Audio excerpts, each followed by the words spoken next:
Welcome to the fourth instalment of Guido Talks. It's just like last week's, except all of our hair's a little bit longer and the stories are that little bit newer. Don't forget that if you prefer to see us or prefer to listen to us rather than see us, you can check out Guido Talks as a podcast. Find out how at orderorder.com. I'm Tom Harwood, and I'm yet again joined by Guido Fawkes founder and editor Paul Staines and reporter Christian Cowgie. You're watching or listening to Guido Talks, the weekly roundup of all things Guido. So let's kick off this week with the news that Harry Cole, the deputy political editor of the Mail on Sunday and formerly of this parish, has bagged one of the best jobs in political journalism. Can you tell us a bit more about that, Paul? Well, for quite some time, let's talk about the job first. Being political editor of The Sun, which is the biggest selling daily newspaper in Britain, is quite a serious political job. And I know people think, the BBC political editor is probably the most powerful and the apex of who hears what and telling people what to think. But after that, I think The Sun has traditionally been seen as incredibly influential. So everyone knew that Tom Newton was on his way out and that he wanted to get a broadcasting job. And we wish him well at the Radio Times. Times Radio, sorry. Who was going to get that job? Well, Harry had originally worked on the Guido column in The Sun. This is 7 years ago. And from that, they liked the column so much that they actually poached him from here, and he was the Whitehall correspondent at The Sun. From there, he hopped over to the Mail on Sunday, and he has always been penciled in as a possible inheritor of that position. And so, great journalists have held that job. George Pascoe Watson, Trevor Kavanagh. It's an important job because it reaches out to that key swing demographic of Sun readers. And, it's no bad thing to be close to Rupert Murdoch, who always takes an interest in what the Sun has to say to the British people. It's a big place in his heart. Good luck with the job, Harry. It's a tough one. Right, that's I guess that story in a nutshell. But moving on from the sort of media navel-gazing for a moment, this week's Prime Minister's questions were kicked off quite a bit of controversy. Can you talk us through it, Cowgie? Yeah, typical PMQs, Starmer doing his usual, shtick. The word forensic comes up fairly often these days. And during PMQs, the Labour Party have miraculously discovered this ability to do some semi-decent comms work. And Starmer is doing his thing, sits down, and immediately the Labour Party are out with a correction, which was that Starmer put to Boris the official Public Health England guidance for care homes that was issued and was in place until the 12th of March, and Boris denied that was the official guidance. Unfortunately for the government, that was the official guidance. They tried fudging an excuse which I don't think held much water, and Boris managed to avoid the humiliating apology in the House. But it's another proof that the Labour Party now is a very different kettle of fish to the one we've grown used to. And indeed, I guess some aspects of the Tory party have become quite relaxed about, and Boris and the CCHQ and the Number 10 operation need to make sure they're on top of the detail in future when confronting Starmer on these things. Well, I think there was some ambiguity around the guidance, just to not give Keir Starmer and his team all of the bells and whistles. It did seem that guidance was only in place for if there weren't any coronavirus cases, or if it wasn't prevalent. There was some ambiguity there, and the waters got very, very muddied towards the end of that day. So it didn't really Downing Street go much further. stuck to their guns, and in the huddle afterwards, they insisted that Starmer had got it wrong. We hadn't seen the disclaimer, which basically said this advice is valid now while there's no coronavirus in circulation. But there's a argument about what day that advice changed. When did that disclaimer get put in? It's a process story that most people will pass it by. If Boris had been forced to make an apology, of course, that would have been noticeable. But I think they've done enough to muddy the waters that there won't be one. But the whole rapid reaction from Labour, we haven't seen this for quite a while. I mean, with Miliband and Corbyn, both Cameron and Boris could just wander in and knock it out of the park because it was pretty easy. You could do it on the fly. You didn't have to really do much work, particularly with Corbyn, who had a terrible knack of addressing a Labour Party rally and hectoring and that tone he had. And managing to ask last week's questions the week after they needed asking. And being completely incapable of thinking on his feet as well. If Boris gave an answer, he would just plough on with his next scripted Seamus Milne ventriloquist act, and it wasn't very good. As you'd expect from a former barrister, there's a manner about Starmer which I think they'll find difficult over the coming years. Starmer isn't trying to win immediately. It's nice to win a headline now and then. He's building up a case against Boris, and the case against Boris, I think, is going to be, or the Starmer's going to try and create, is that there wasn't a degree of competency. So they don't want to attack the government right now head on because we're in a crisis, and that won't be popular. It'll be seen as disloyal. But in the future, they'll want to go back and say, did they do it right? Did they do the best they could? And obviously, as we can see, nobody in the world is having the perfect response. I do think we are getting a bit too tied down in the ins and outs of Prime Minister's questions, though. All of political commentary seems to think this is the be-all and end-all, and seems to forget that William Hague, week in, week out, would defeat Tony Blair at Prime Minister's questions, would always be more forensic, would always get those zingers in. But at the end of the day, did it really turn into electoral gains? Not so much. So I think there is more that Starmer has to do to prove that he can work to speak to the country and not just the journalists within the House of Commons.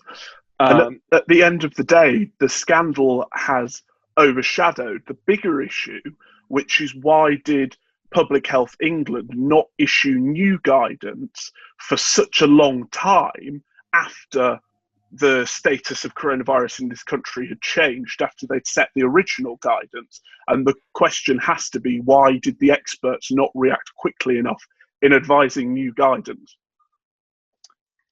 Now, it's amazing that we're talking so much about what's going on in the House of Commons, because only 50 MPs are allowed inside the chamber at any one time. It's a massively stripped back thing, but it does seem to be right back at the heart of our politics, because another big story this week was the attempted rebellion on the agriculture bill.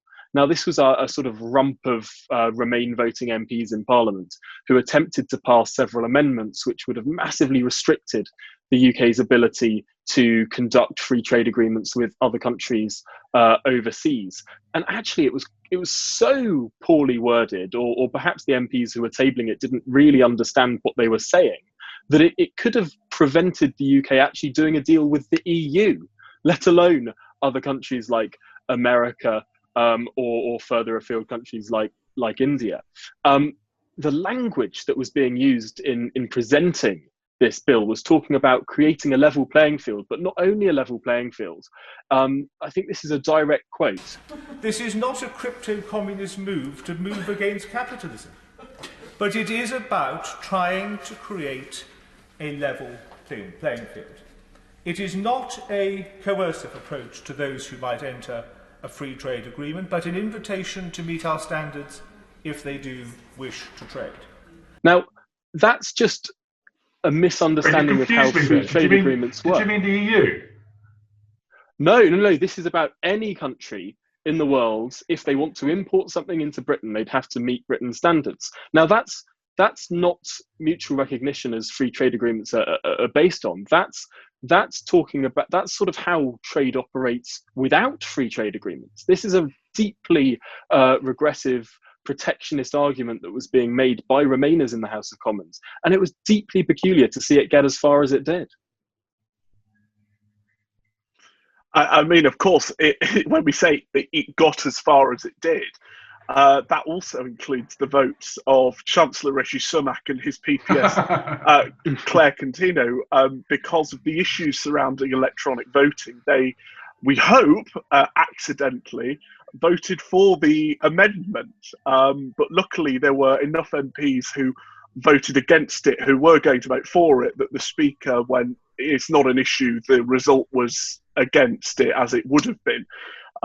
But, you know, we saw a rather excellent peroration from Jacob Rees-Mogg earlier in the middle of the week on the problems with the electronic parliament, which is why the government are really pushing now. And again, it's a very Westminster bubble story, but they're pushing now to get MPs back to normal, get rid of the virtual parliament, get rid of the online voting, and bring back the proper politics that needs to be there and the proper scrutiny. Yeah, is that the only reason they're pushing for a return to Parliament, or is that they want to show that, you know, if people go back to work, parliamentarians should go back to work as well, and, you know, should lead from the front? Isn't that an unstated reason? I think that's a large part of it, but also there's the sort of worry about having these stripping away the institutions of Parliament. There are a lot of people on, for example, the Labour benches that don't really think that the House of Commons should exist as it exists today. They want to move it to Manchester, say, and have it sit in a semicircle like they do in Scotland and continental Europe. They want to sort of strip away all of the traditions that make our parliament special. And I think there's a big worry within the Tory benches that if this goes on for too long, these sort of digital permanent changes that are really quite buggy will continue on for longer than they should. And I can put you at ease, Christian. I did speak to both Rishi's Spads and Claire Contino, and they both did make clear that this was an accidental vote. It wasn't just Tories who made accidental votes on this one as well. There are a few Labour MPs who voted the wrong way accidentally, because this whole digital system is just not the same as being there in person, walking into that lobby. That is something that that really expresses the weight of making law. Making law shouldn't be something that you can do on the fly, on a whim, easily. I think it is very important that MPs do have to sort of physically represent what they're doing, which is changing the constitution of this country with every single law they pass. It's a weighty thing and it should matter more. But talking about changing the constitution of this country, we get on to EU negotiations. Yes, they are still going on at pace. This was the third round concluding this week, and in just the start of next month is when the fourth round starts. So this is incredibly rapidly going on, but we've hit a bit of a roadblock this week with a barnstorming statement from David Frost, the chief UK negotiator, who has said that the EU is taking an ideological approach and is not willing to countenance treating the UK like it would any other trading partner. The UK has proposed an agreement that is based on what the EU has signed with South Korea, with Japan, with Canada, with these other third countries. That doesn't mean that the EU is exporting its regulation. That doesn't mean that it traps the other country within its regulatory orbit. And yet the EU is not willing to countenance that. It wants to treat the UK differently than it does any other normal country. And that is the absolute crux of the disagreement there. And until this hurdle is overcome, there's not going to be very much progress. So we're getting to the point of these talks where the heat is rising, where everyone's going to start talking about a no-deal exit at the end of December. And really, it's the EU that are going to have to move before there can be an agreement made. I get the sense that the EU is just prodding to see if there's going to be any panic. And I get a very strong message from everybody I know in Downing Street who's involved with this, that if the deal isn't right, we're going out with no deal. And they fully signed up for that. So I suspect, and as usual, they might miss the June 1st deadline for decision making. They might miss that deadline, but I don't I don't perceive that Downing Street are going to cave in. So June the 1st is the deadline for the next round of talks. I think it's July that they have But to. Isn't that where you have present to have a something. proposal? And if you haven't got, have I got that wrong? But you're going to have to edit that So out. no, it's not June, because June is only 2 weeks away, and we're not going to see anything material that's agreed by then. What we are going to see in the next 2 weeks is the UK are going to publish all of the UK proposals that have been made, and these are obviously unilateral proposals that haven't been signed up to from the EU. But the reason why the UK is going to publish these and publicise them is so that EU member states can see what the UK is proposing, that it's not wild, that it's not out there, that it's all based on precedent.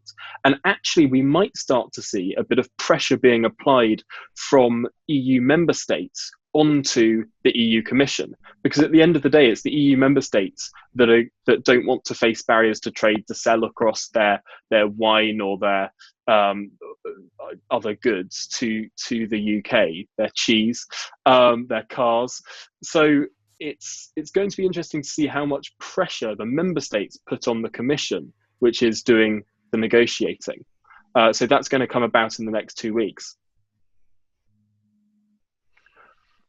But moving on to the other sort of little stories that we had this week. Calgi, we managed to step into another private Zoom call between senior Labour Party politicians. I'm rather enjoying lockdown because it's far easier to leak from Zoom chats than it is from private face-to-face meetings. And we had a corker of one this week, which was a meeting of BAME Labour members. We had all of our friends of the blog. We had Faiza Shaheen, Zara Sultana, Clive Lewis, Bel Rabiro Adi, and a special appearance from Diane Abbott, who almost 8 years on from the original furore caused by her white people playing divide and rule quote, she repeated it. Now she's been liberated from the front bench and from responsibility of front bench positions, and said that we need unity between Black, Asian, minority ethnic and Muslim people, notably ignoring the Jewish people there. And we need a public show of unity. And this is, again, these left-wing pockets of Labour are still absolutely obsessed with this leaked report that, almost everyone else has forgotten about at this point. But to them, it still remains the absolute pinnacle of what's important in the country at the moment. No, it is interesting that she did say sort of that white people love playing divide and rule phrase, as if it was sort of something that she often says, a sort of repeated refrain. It did seem like it was a bit of a soundbite by her, and I wonder if we'd been in lockdown for many years previously, how much more we would have been hearing this in these private Zoom calls. The other thing I didn't understand about that, surely if she's calling for non-white people to unite, she's the one calling for division. Logically. No? I don't. I mean, you'd think. Well, moving on anyway, we can talk about Laura Pidcock, who of course lost her seat in the 2019 general election just 6 months ago to Conservative Richard Holden in northwest Durham. But she has been quietly plotting a return. What's going on, Christian? Well, I was delighted to hear that we may not have heard the last from Laura Pidcock's skyrocketing career, which we have heard from on the ground that there are plans for Miss Pidcock to return as a councillor in the Lanchester ward, which is advertised as a safe Labour ward, but we're all too aware of how Laura Pidcock copes with safe Labour seats. And there's expected to be a retirement of a more senior councillor next year. And then she can use this as a springboard to fight the seat again in 2024. And I'm sure that Mr. Richard Holden will only be too delighted to face Laura once again and potentially increase that unexpected majority he got in December. I miss Pidcock. You know, she was a fresh noise. You know, she was sort of the female Richard Bergen, and I think you know, I don't want to do Holden down, but I wouldn't mind seeing a bit more of her. She certainly provides a lot of amusement. You know, I don't God, know. Pidcock. I think there are quite a few younger Labour MPs who are trying to sort of take on that Pidcock mantle. We see the sort of Zara Sultanas and Nadia Whittams of this world, who sort of are trying to be that controversialist Twitter celebrity style Labour firebrand of the hard left. And it's interesting to see which one is going to manage to take the mantle. They seem to swap about each week. I can't see it being good for their career because Starmer's people have really, you know, got the pickaxe out for a lot of those kind of, you know, Trotskyites or semi-Trotskyites. You know, they're busy clearing out them from Labour HQ. He didn't go for a balanced cabinet. You know, he shadow cabinet. He tilted it right back to the centre. But you've got to It's remember, not. with so many of these socialist campaign group MPs, they don't see themselves really as part of the Labour family. They see themselves as sort of socialist MPs. And to them, 2019, or at least to some of them, 2019 was a big victory because the number of proper hardcore socialist MPs is the highest it's been for a very long time. So their socialist campaign group within Parliament now has between 30 and 40 members. And so really that's how they sort of view their party. And to some extent, they're not so concerned with the direction of travel of the wider Labour Party. The Socialist Campaign Group is going to be the source of a lot of laughs over the next 5 years. I don't think that's a controversial prediction to make. Well, talking of laughs and the Labour Party, what a disaster has been going on in Wales over the last 2 weeks. The Welsh First Minister, Mark Drakeford, made a big show of trying to say that Wales was going to do it very, very differently, that England was doing completely the wrong thing on the lockdown, and they are going to present a much more sensible, grown-up, more locked-down response. And yet there has been disaster after disaster from the Welsh government over the last 7 days. Firstly, what we saw was Mark Drakeford was telling his press conference, his daily coronavirus press conference, the wrong rules. He was talking about rules that are actually the rules in England, not Wales, saying that people can meet their friends if it's just one and if it's outside. That wasn't the rules in Wales, and yet the person responsible for those rules didn't know what they were, which is ironic from a government that is trying to argue that England's rules are confusing and Wales rules aren't, if he gets the Welsh rules wrong and starts citing the English rules. But then more than that, probably much more of a real scandal here, was the Welsh health minister who broke the rules over the weekend by having a picnic with his family, which you're not allowed to do. That's not essential. You're not allowed to be outside for a picnic. And yet, the day after he broke those rules, suspiciously, they were changed so that people are allowed to do that now. I'm sure it's nothing to do with the case of the health minister breaking those rules that they were changed. The government insists that it was nothing to do with the Welsh health minister breaking those rules, that it was changed. But I get the feeling it might just be.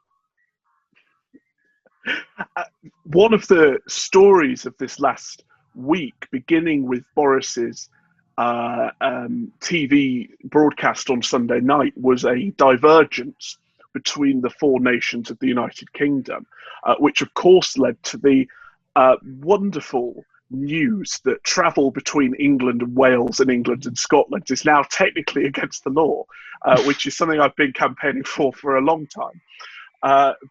On a more serious note, we have seen particularly Sturgeon and Drakeford, pushing this effectively style over substance argument that the policy is very complex and there are similar cock-ups and issues with communication, but the headline for Scotland and Wales is we're not changing anything. And at the same time, they're both criticising the government in England. And one of the criticisms that was fired back this week, and one of the big headline pieces of news was that care home deaths in Scotland are twice that of what they are in England. About 42% of COVID-19 deaths occur in care homes in Scotland, and it's only 25% in England. And both those devolved authorities really need to get their own house in order and spend a lot less time showboating and virtue signalling to put blue water between them and Boris Johnson. It's not just that's being shown up. I mean, I think we're paying more attention to some degree because, you know, the autonomy given to them by devolution means we're noticing these differences. But I think there's a dramatic difference in the level of testing going on. Scotland is bottom on that one, and Northern Ireland doing fantastically well for reasons I can't fathom. But you know, it's 1 million people, and their testing rate is 5 times what Scotland's is.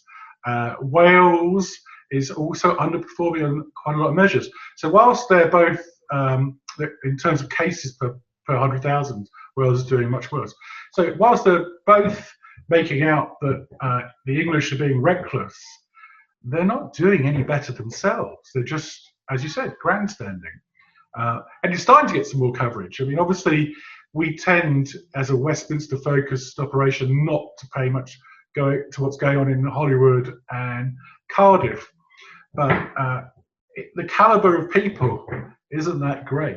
And the Welsh NHS isn't doing very well, and the Scottish NHS doesn't have much to shout about either, in comparison to English NHS.